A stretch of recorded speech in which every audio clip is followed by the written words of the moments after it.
देश भर के सभी पेंशन धारकों को नमस्कार। साथियों, यदि आप या आपके परिवार में कोई भी सदस्य वृद्धावस्था पेंशन, विधवा पेंशन या दिव्यांग पेंशन या फिर इसके अलावा EPS 95 पेंशन या UPS पेंशन मिलती है, तो आज की यह जानकारी आपके लिए बेहद ही खास और महत्वपूर्ण होने वाली है। साथियों, आप वीडियो को अंत तक जरूर देखें, क्योंकि साथियों आज जुलाई 2026 से पेंशन योजनाओं को लेकर के कई बड़े बदलाव जो है होने जा रहे हैं। इसके साथ ही सुप्रीम कोर्ट की ओर से पेंशन योजनाओं से जुड़ी महत्वपूर्ण आदेश और टिप्पणियां सामने आई है। साथ ही सुप्रीम कोर्ट ने पेंशन को लेकर के एक बड़ा आदेश जारी किया है। आदेश क्या है, अभी अपन जानने वाले हैं। और आज के इस वीडियो में अपन जानेंगे पेंशन से जुड़े 11 नए नियम। साथ ही सुप्रीम कोर्ट ने क्या कहा पेंशन को लेकर के, बकाया पेंशन आपकी कब मिलेगी और पेंशन क्यों रुक जाती है। इसके अलावा यदि आपने eKYC और जीवन प्रमाण पत्र जो है जमा नहीं करवाए हैं तो वो क्यों ज़रूरी हैं, इसके बारे में अपन जानेंगे। इसके अलावा EPS 95 और UPS पेंशन धारकों की प्रमुख मांगे कौन कौन सी है, कौन कौन सी बड़ी मांगे कर रहे हैं, इसके बारे में अपन संपूर्ण जानकारी यहाँ पर जानने वाले हैं। देखिए, सबसे पहले अपन बात करेंगे सुप्रीम कोर्ट की महत्वपूर्ण टिप्पणी को लेकर के। सुप्रीम कोर्ट ने क्या कहा है, देखिए साथियों, सुप्रीम कोर्ट ने स्पष्ट किया है कि देश के सभी राज्यों में समान पेंशन देना अनिवार्य नहीं है।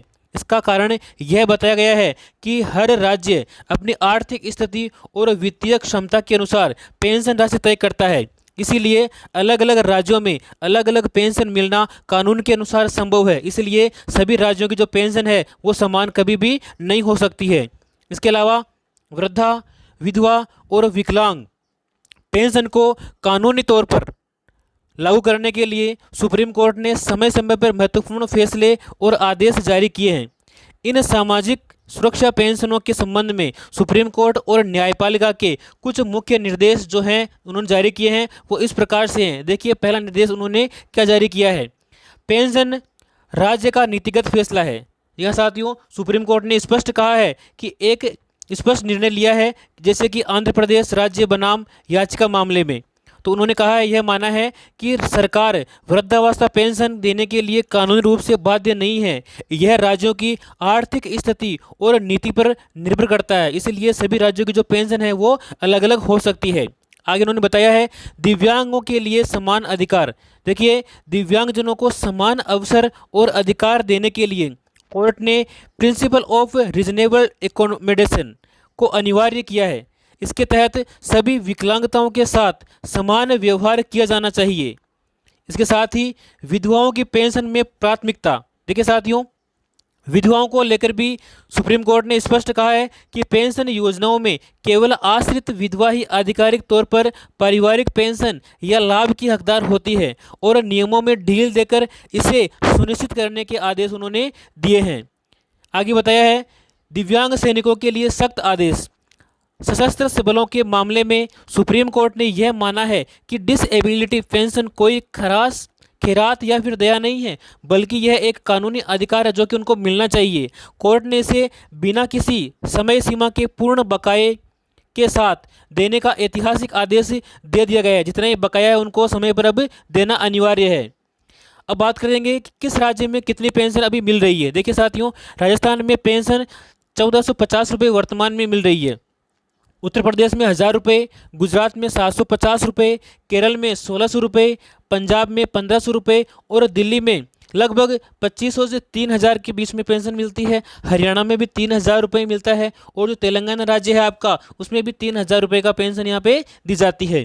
आंध्र प्रदेश राज्य सरकार के द्वारा निर्धारित राशि है, यानी कि आंध्र प्रदेश जो राशि है वो वहाँ के राज्य सरकार के द्वारा निर्धारित की गई है। यानी कि हर राज्य में पेंशन जो है वो अलग अलग हो सकती है, पेंशन एक नहीं है। अभी हमने देखा था कि सुप्रीम कोर्ट ने एक निर्णय लिया था, उसमें कहा था कि राज्य की आर्थिक स्थिति के अनुसार पेंशन जो प्रत्येक राज्य की अलग अलग हो सकती है, समान कभी भी नहीं हो सकती। आगे बात करते हैं पेंशन बढ़ोतरी को लेकर के। देखिए साथियों, पेंशन बढ़ोतरी को लेकर क्या मांगे चल रही है। EPS 95 पेंशन धारकों की प्रमुख मांगे कौन कौन सी है, तो उनकी मांगे हैं, न्यूनतम जो पेंशन है वो 7500 रुपये प्रतिमासिक की जाए, महंगाई भत्ता बढ़ाया जाए, साथ ही मुफ्त चिकित्सा सुविधा उन्हें प्रदान की जाए। इसके अलावा पारिवारिक पेंशन में सुधार किया जाए। मांगे UPS को लेकर के प्रमुख, निश्चित मासिक पेंशन, पारिवारिक पेंशन, महंगाई राहत और भविष्य की वित्तीय सुरक्षा उन्हें जो है प्रमुख रूप से मिलनी चाहिए।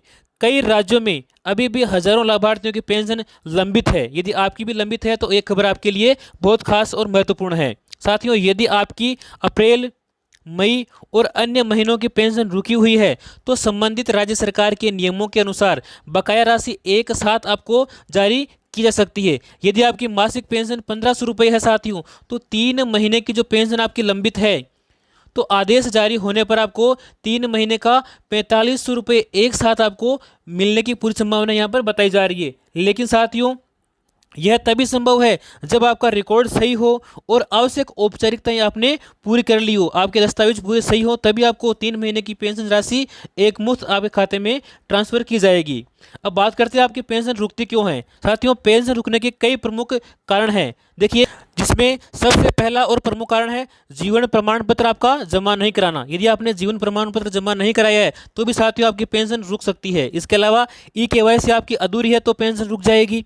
आधार बैंक खाते से लिंक नहीं है तो भी आपकी पेंशन रुक जाएगी। दस्तावेजों में गलती होना, पात्रता संबंधी समस्या, बैंक खाता बंद या निष्क्रिय होना, मोबाइल नंबर अपडेट नहीं होना, यदि आपके ये सब कारण हैं तो साथियों निश्चित रूप से आपकी पेंशन रुकेगी।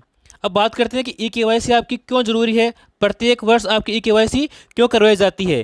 तो ये साथियों, पहचान सत्यापन के लिए ई-केवाईसी अनिवार्य है। इसके अलावा बैंक खाते की पुष्टि करने के लिए, पेंशन भुगतान जारी रखने के लिए, साथ ही सरकारी रिकॉर्ड अपडेट रखने के लिए ई-केवाईसी जरूरी है।